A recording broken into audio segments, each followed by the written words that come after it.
The distress signal had been broadcasting for 3 standard cycles when the Galactic Council finally detected it. Hidden in the deep void between spiral arms, the transmission was weak, fragmented, and filled with static that made the universal translators struggle to decode its meaning. Emergency, under attack, planet designation Kepler 442b, requesting immediate assistance, they're everywhere. Council Director Vexthera's 4 eyes widened as she listened to the recording for the 7th time. Her blue-scaled hands trembled slightly as she adjusted the audio filters, trying to extract more information from the garbled message. The Zephyrian had seen many distress calls in her 50 years of service, but something about this one made her inner organs twist with dread. "Computer, analyze the signal origin," she commanded, her voice carrying the natural harmonic undertones of her species. "Signal originates from the Kepler 442 system, approximately 1,200 light-years from Council Station Alpha. Warning, system is located in Sector 7G, designated as Deathworld Territory." Vexthera's secondary heart skipped a beat. Deathworld Territory was a region of space that the Galactic Council had marked as forbidden for civilian travel. The planets in that sector were known to harbor the most dangerous species in the galaxy, being so violent and unpredictable that they were considered unsuitable for civilized contact. Who was authorized to settle in that sector, she asked, though she already suspected the answer. Records indicate no authorized settlements. However, long-range sensors detected the establishment of Research Station Omega-7 approximately 5 cycles ago. The station was classified as a black project under the Xenobiology Division. Of course. The researchers always thought they were smarter than the safety protocols. Vexthera had seen this pattern before, scientists pushing boundaries, venturing into dangerous territories in the name of discovery, only to find themselves in situations they couldn't handle. She pulled up the station's personnel files. 23 researchers from various council species, Zephyrians, Altarians, crystalline beings, and even a few of the rare ethereal wisps. All brilliant minds, all now potentially dead or worse. "Computer, what species are native to the Kepler 442 system?" Analyzing. Warning, multiple Class 5 Deathworld species detected. Primary inhabitants include the Vorthak, a hive-minded insectoid species known for their acidic biology and pack-hunting behavior. Secondary inhabitants include the Shadowmaws, incorporeal predators that feed on psychic energy. Tertiary inhabitants include... That's enough, Vexthera interrupted, her scales shifting to a pale green color that indicated extreme stress. "Get me a connection to the Emergency Response Division." Within minutes, she was connected to Commander Zolktar, a battle-scarred Altarian whose reputation for handling dangerous situations was legendary throughout the Council fleets. "Director," Zolktar's gravelly voice came through the communicator, "I assume this is about the distress signal from Sector 7G? You've been monitoring it?" "My division monitors all signals from Deathworld Territory. We've been tracking this one since it started. The situation is complicated." Vexthera's heart sank. When Zolktar said something was complicated, it usually meant that a lot of people were about to die. How complicated? The research station appears to have been overrun by a coordinated attack from multiple Deathworld species. Our long-range sensors indicate massive biosignatures moving through the facility. Whatever they were studying there, they've lost control of it. Can we mount a rescue operation? There was a long pause. Director, with respect, we don't have any ships capable of operating in that environment. The Vorthak alone would tear through our hulls with their acid secretions. Add in the Shadowmaws and whatever else is down there, and we'd be sending our people to their deaths. Vexthera felt her hope drain away. So we just leave them? Unless... Zolktar's voice took on a tone that made her nervous. There is one option. The emergency protocols allow for the recruitment of local assets in extreme situations. Local assets? You mean the Deathworlders themselves? Think about it, Director. Who better to fight monsters than other monsters? The idea was insane. The Deathworlders were called that for a reason. They were the most dangerous, unpredictable, and violent species in the galaxy. The Council had spent centuries avoiding contact with them, and now Zolktar was suggesting they actively recruit them? Which species were you thinking of? She asked, though she dreaded the answer. There's a particularly dangerous species in the Sol system, about 28,000 light-years away. They call themselves humans. They're from a planet called Earth, which our xenobiologists have classified as a Class 12 death world, one of the most hostile environments we've ever catalogued. Vexthera had heard of humans, though only in whispered conversations among the intelligence services. They were supposedly a young species, but their planet was so dangerous that it had produced beings capable of surviving almost anything. The reports she'd seen were terrifying. Humans could survive in temperatures that would kill most species, they could go without food for weeks, and they had an almost supernatural ability to heal from injuries that would be fatal to others. What makes you think they would help us? Humans have one trait that sets them apart from other Deathworlders, Zolktar explained. They have something they call empathy. They actually care about the suffering of other species. It's completely irrational, but it's also what might make them willing to help. And if they refuse? Then we lose a research station and 23 good people. But if they agree? Zolktar paused. Well, let's just say that if anyone can survive a Class 5 death world, it's a species that evolved on a Class 12 one. The decision was one of the hardest Vexthera had ever made. Every instinct told her that contacting the humans was a mistake, that bringing Deathworlders into Council space would only create more problems.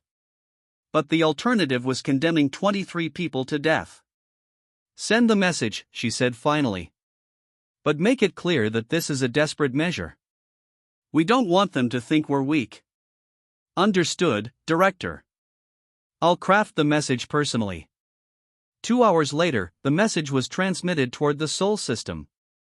It would take several days to reach Earth, even using the Council's fastest communication relays. All they could do now was wait and hope that the humans would respond, and that they would be able to help rather than make the situation worse. The message was simple and direct. To the species known as humans of the Sol system, this is the Galactic Council Emergency Response Division. We have a crisis situation involving the rescue of stranded researchers from a hostile environment. Your species' unique capabilities make you ideally suited for this mission. We offer advanced technology and formal contact with the galactic community in exchange for your assistance. Time is critical. Please respond. What the Council didn't know was that the message would be received by the worst possible recipient, the human Colonial Marine Corps, specifically the 3rd Expeditionary Force under the command of Colonel Sarah Chen. Chen was not a diplomat. She was a soldier, and she had been fighting humanity's wars for the past 20 years. She had survived the Titan Colony Rebellion, the Europa mining conflicts, and the infamous Battle of Ceres Station. She was known throughout the Corps as someone who got things done, regardless of the cost. When the alien message was decoded and brought to her attention, Chen's first instinct was suspicion. In her experience, when someone asked for help, they usually weren't telling the whole truth about what they needed help with. Sir, the eggheads in the science division are going crazy about this, reported her aide, Lieutenant Marcus Rivera. They're saying it's the first confirmed contact with an alien civilization. Chen studied the message on her datapad, her weathered face showing no emotion. And they want our help with a rescue mission? That's what it says, sir. They're offering technology and formal contact in exchange for assistance. Which means they're desperate, Chen concluded. You don't offer to share advanced technology unless you're out of other options. She stood up from her desk and walked to the window of her office, looking out at the training grounds where her Marines were conducting combat exercises. The 3rd Expeditionary Force was composed of the toughest, most experienced soldiers humanity had to offer. They were veterans of a dozen conflicts, men and women who had seen the worst that war could offer and had come out the other side still fighting. Sir, what are your orders? Rivera asked. Chen turned back to him, her mind already made up. Get me a secure channel to Earth Command. We need to discuss this with the brass. And Rivera? Yes, sir? Start preparing the troops. If we're going to do this, we're going to do it right. Full combat load, worst-case scenario preparations. Sir, shouldn't we wait to hear what the aliens actually need us to do? Chen smiled grimly. Lieutenant, in my experience, alien rescue missions never turn out to be simple rescue missions. Start with the assumption that we're walking into hell, and prepare accordingly. The response from Earth Command came within hours. The politicians were excited about the prospect of alien contact, the scientists were thrilled about the potential for new technology, and the military was concerned about the implications of humanity's first impression on the galactic community. Admiral Harrison, the head of Colonial Marine Command, was blunt in his assessment. "Colonel, this is either the greatest opportunity in human history or the biggest trap we've ever walked into. Either way, if we're going to do this, we need to send our best." "I agree, sir. I'm recommending we send a full company, 120 Marines, heavy weapons, full support equipment." 120 Marines against an unknown alien threat? That seems like overkill. "Sir, with respect, we have no idea what we're walking into. The aliens are asking for our help, which means they can't handle the situation themselves. Whatever's out there is dangerous enough to scare a species that has faster than light travel and advanced technology." Admiral Harrison considered this. "Very well, Colonel. You have authorization to proceed. But Chen?" "Yes, sir?" "Try not to start an interstellar war on your first day." The response to the Galactic Council was crafted carefully by Earth's diplomatic corps, but the essential message was clear: humanity would help, but they would do so on their own terms. "Galactic Council Emergency Response Division, this is Earth Command. We are prepared to assist with your rescue mission. We will be sending a military unit equipped for hostile environment operations. Please provide coordinates and detailed intelligence about the threat situation. Our forces will depart within 48 hours. When the message reached Council Station Alpha, Director Vexthera felt a mixture of relief and terror. The humans had agreed to help, but they were sending military forces. What did that say about their assessment of the situation? "Commander Zoltar, the humans have responded. They're sending a military unit." "Good. That's exactly what we need for this situation. But what if they're too aggressive? What if they make the situation worse?" Zoltar's voice was grim. "Director, the situation is already as bad as it can get. The last transmission from the research station was received 18 hours ago. It was just screaming." The intelligence package that the Council sent to Earth was comprehensive and terrifying. The research station was located on a planet that was essentially a nightmare made real, a world where evolution had gone wrong, producing species that were perfectly adapted for killing. Colonel Chen studied the data with her senior staff, her expression growing more serious with each page. "Let me make sure I understand this correctly," she said to her assembled officers. "We're being asked to go to a planet inhabited by acid-spitting insects the size of tanks, shadow creatures that can walk through walls and feed on brain energy, and things called flesh weavers that can reshape their bodies at will?" "That's correct, sir," confirmed Major Thompson, her intelligence officer. "And according to the aliens, all of these species are now cooperating in a coordinated attack on the research station." "How is that possible?" "These species should be trying to kill each other. The aliens think something at the research station triggered a territorial response. All the predator species are working together to eliminate what they perceive as a threat." Chen nodded slowly. "So we're not just dealing with individual monsters. We're dealing with a coordinated pack of monsters." "It gets worse, sir," added Captain Williams, her weapons specialist. "The aliens' technology doesn't work well in that environment. Something about the planet's magnetic field interferes with their energy weapons and shield systems. Which is why they need us," Chen concluded. "They can't fight effectively there, but they think we can." "Sir, are we actually capable of fighting these things?" asked Lieutenant Rivera. Chen looked around the room at her officers. These were experienced soldiers, men and women who had seen combat in the worst environments humanity had to offer. They had fought in the underground caverns of Titan, the crushing depths of Europa's oceans, and the airless void of the asteroid belt. They were tough, adaptable, and experienced. "Gentlemen, we've been fighting monsters our entire careers. The only difference is that these monsters are alien. We adapt, we overcome, and we bring our people home. The preparations for the mission were intensive. The Marines would be equipped with the newest powered armor systems, weapons designed for maximum stopping power, and enough supplies to sustain operations for weeks if necessary. They would travel aboard the UNS Valiant, humanity's newest deep space cruiser, equipped with experimental faster-than-light drives reverse-engineered from recovered alien technology. As the Marines prepared for departure, word of the mission spread through the fleet. The idea of fighting alongside aliens, of representing humanity in its first contact with the galactic community, was both thrilling and terrifying. Private First Class Jackson, a young Marine on his first deployment, approached Sergeant Rodriguez, a veteran of multiple campaigns. "Sarge, what do you think these aliens are like?" Rodriguez, who was checking his rifle for the 100th time, looked up at the younger Marine. "Kid, I've learned not to make assumptions about who I'm fighting alongside. The important thing is that they asked for our help, and we're going to give it to them. But what if they're not what we expect? Then we adapt. That's what Marines do." The departure from Earth was witnessed by millions. Humanity's first interstellar rescue mission was broadcast live, with commentary from experts who had no idea what they were talking about. The politicians gave speeches about humanity's destiny among the stars, while the scientists speculated about the wonders that awaited discovery. Colonel Chen watched the coverage from the bridge of the Valiant, her expression unreadable. She had seen too many missions begin with grand speeches and end with body bags. "Colonel, we're receiving a transmission from the Galactic Council," reported the communications officer. "They want to establish a rendezvous point. Put it through."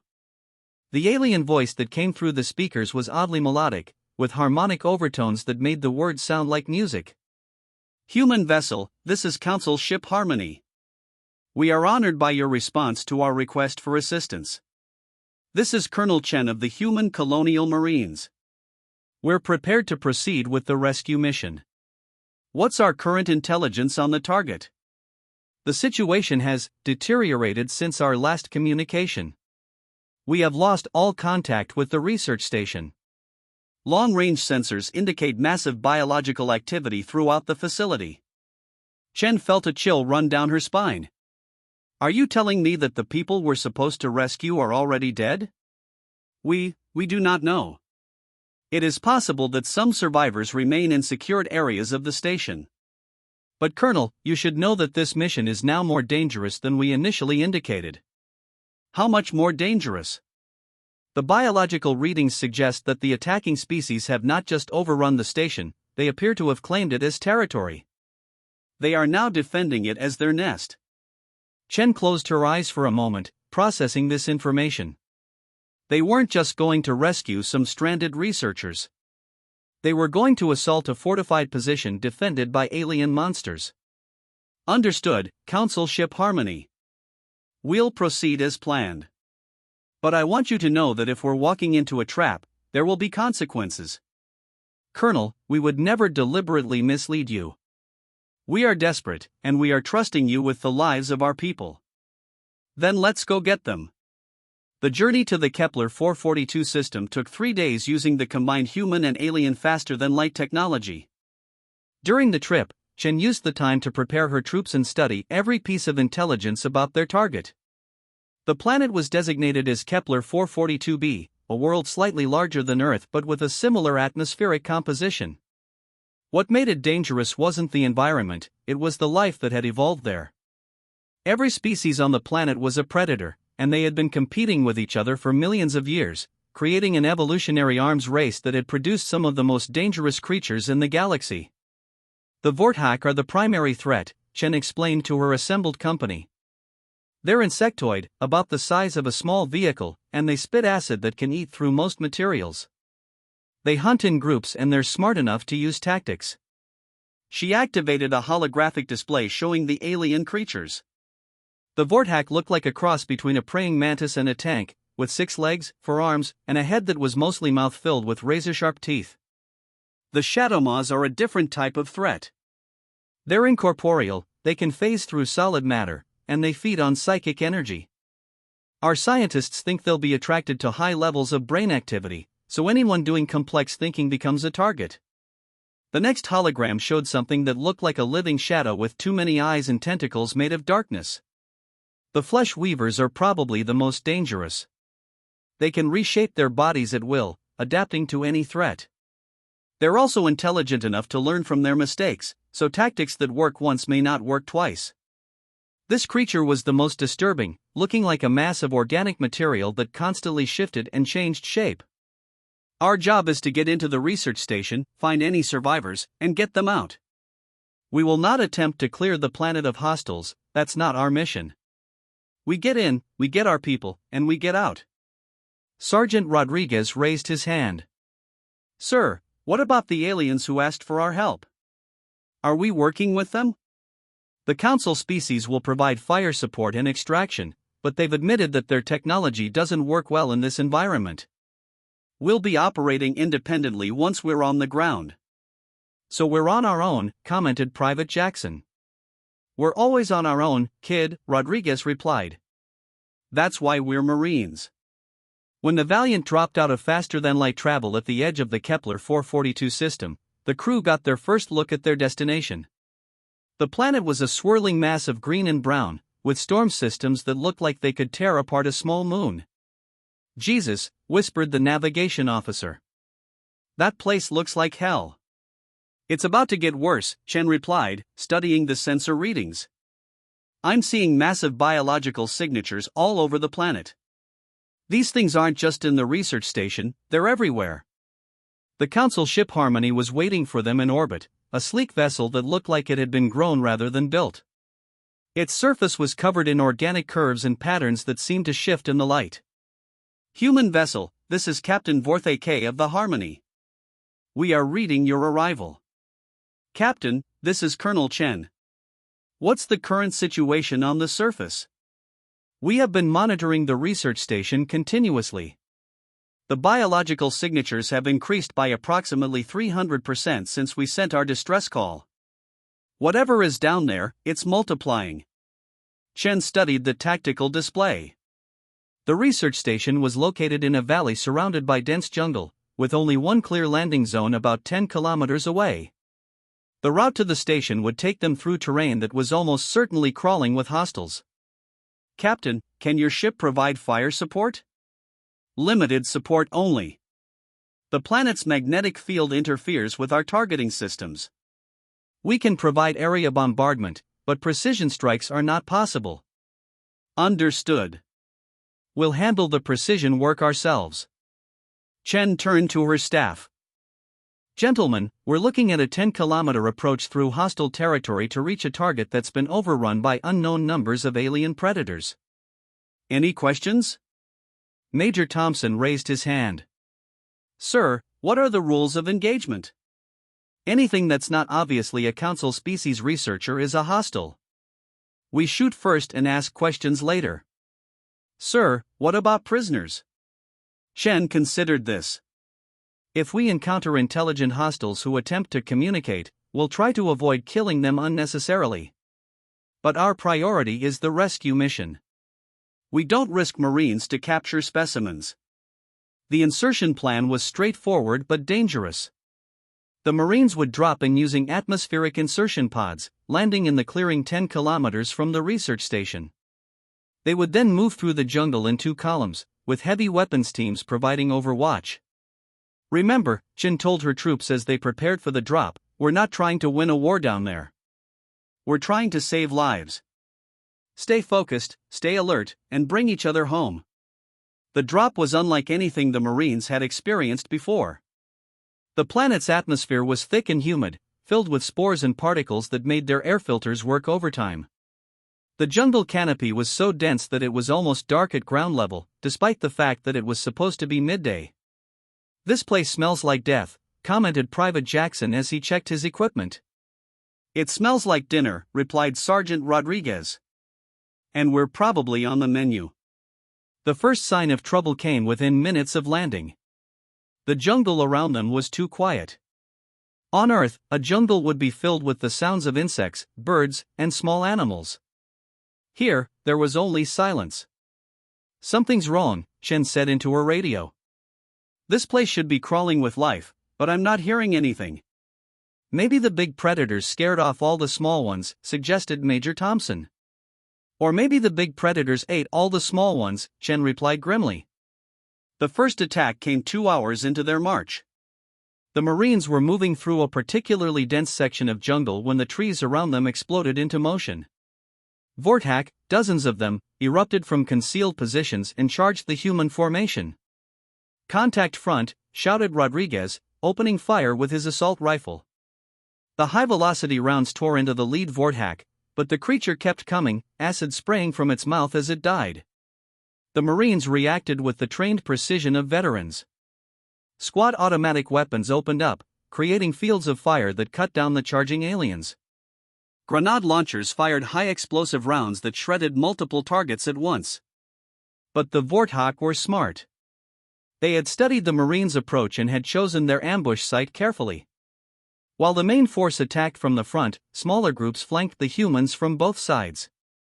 "Flankers left," shouted Private Martinez, spinning to engage a group of Vorthak that had crept up through the undergrowth. His rifle chattered as he poured rounds into the aliens, but there were too many of them. One of the creatures lunged at him, its acid-dripping mandibles reaching for his throat. Martinez rolled backward, trying to bring his weapon to bear, but the alien was too fast. The Vorthak's head exploded in a shower of gore as Sergeant Rodriguez's rifle found its mark. "Stay in formation," he shouted. "Don't let them separate us." The battle lasted only minutes, but it felt like hours. When the last Vorthak fell, the Marines counted their casualties. 3 wounded, none dead, but everyone was shaken by the ferocity of the attack. "Sir," reported the medic, "the wounded are stable, but we need to keep moving. That acid burns through everything, including our armor." Chen nodded, studying the bodies of the fallen aliens. They were even more impressive up close, perfectly adapted killing machines with natural weapons that could tear through military-grade equipment. "How many do you think are out there?" asked Major Thompson. "Too many," Chen replied. "But we knew this wasn't going to be easy. Let's move." The march through the jungle became a running battle. The Vorthak seemed to be everywhere, attacking in coordinated groups that suggested intelligence and planning. The Marines adapted quickly, changing their formation and tactics to counter the alien strategy. "They're learning from each attack," observed Captain Williams. "They're not just animals, they're thinking." "Then we need to think faster," Chen replied. The breakthrough came when they encountered their first Shadow Maw. The creature appeared without warning, phasing through the trees like a living nightmare. It went straight for Private Jackson, who was serving as the unit's communications specialist. The young Marine screamed as the creature touched him, its dark tentacles wrapping around his head. The other Marines opened fire, but their bullets passed harmlessly through the incorporeal alien. "It's feeding on him," shouted the medic, running toward Jackson. Chen made a split-second decision. "Everyone shut down your electronics. All non-essential brain activity, stop thinking." The Marines had been trained in meditation techniques for stress management, but they had never used them in combat. Following their colonel's orders, they tried to quiet their minds, to stop the complex thinking that was attracting the Shadow Maw. The creature hesitated, its tentacles loosening their grip on Jackson. It seemed confused, as if it couldn't locate its prey anymore. "Now!" Chen shouted, and the Marines opened fire with everything they had. The concentrated firepower didn't kill the Shadow Maw, but it disrupted its form enough for it to retreat back into the jungle. Jackson was unconscious but alive, his mind drained but not permanently damaged. The medic worked quickly to stabilize him while the rest of the unit formed a defensive perimeter. "Sir, how did you know to do that?" asked Lieutenant Rivera. "I didn't," Chen admitted. "I just made a guess based on what the aliens told us. These things feed on psychic energy, so I figured maybe we could starve them." "It worked," Thompson observed. "But we can't fight a whole battle while trying not to think. Then we better find another way to deal with these things." The solution came from an unexpected source. As they approached the research station, they encountered their first flesh weaver. The creature had been masquerading as a fallen tree, but it attacked as soon as the Marines got close. The alien was a shapeshifter's nightmare, constantly changing form to adapt to the Marines' attacks. When they shot at it, it became harder. When they tried to flank it, it grew new limbs to cover its sides. When they used explosives, it dispersed into multiple smaller forms. But the Flesh Weaver made a crucial mistake. In its eagerness to adapt to the Marines' tactics, it began to incorporate elements of their technology into its own form. It grew structures that looked like human weapons, armor that resembled human equipment. It's trying to become like us, Chen realized. It's copying our technology. The weakness was subtle but critical. The Flesh Weaver could mimic the appearance of human equipment, but it couldn't replicate the electronic systems. Its copied weapons were non-functional, its copied armor was purely cosmetic. Focus fire on the parts that look like our gear, Chen ordered. Those are the weak points. The strategy worked. The Marines concentrated their fire on the sections of the creature that resembled human technology, and the Flesh Weaver began to collapse. It had made itself vulnerable by trying to become something it wasn't. Remember that, Chen told her troops as they watched the creature dissolve into organic sludge. These things can adapt, but they don't always adapt correctly. Their strengths can become weaknesses if we're smart about it. The research station was visible through the trees now, a collection of metal and glass buildings that looked completely out of place in the alien jungle. But something was wrong with the structures. They were covered in a web-like substance that pulsed with an organic rhythm. "Sir, the station's been modified," reported the scout team leader through his radio. "It looks like the aliens have been building something." Chen raised her binoculars and studied the facility. The web-like growth covered most of the buildings, but she could see that it was more than just simple construction. The substance seemed to be alive, and it was spreading outward from the station into the surrounding jungle. It's not just a nest, she realized. It's some kind of conversion system. They're changing the environment to suit their needs. "Sir, if they're terraforming the area, that explains why all the local wildlife is gone. They've been displaced or consumed." The implications were staggering. If the aliens could terraform environments to suit their needs, then they weren't just predators, they were an invasive species capable of consuming entire ecosystems. "We need to get into that station now," Chen decided. "Whatever they're doing, we need to stop it before it spreads further." The approach to the research station was the most dangerous part of the mission. The aliens had turned the facility into a fortress, with multiple layers of defenses and patrol routes that covered every approach. The Marines would have to fight their way through coordinated defenses while searching for survivors. "Sir, I'm reading life signs inside the station," reported the sensor operator. "Definitely council species biosignatures, but they're weak." "How many?" "At least 6, maybe more. They're clustered in the central building, probably in some kind of shelter." Chen studied the tactical display. The central building was the most heavily defended, surrounded by layers of alien constructs and patrol routes. Getting there would require fighting through the entire facility. "All right, people, this is what we came for.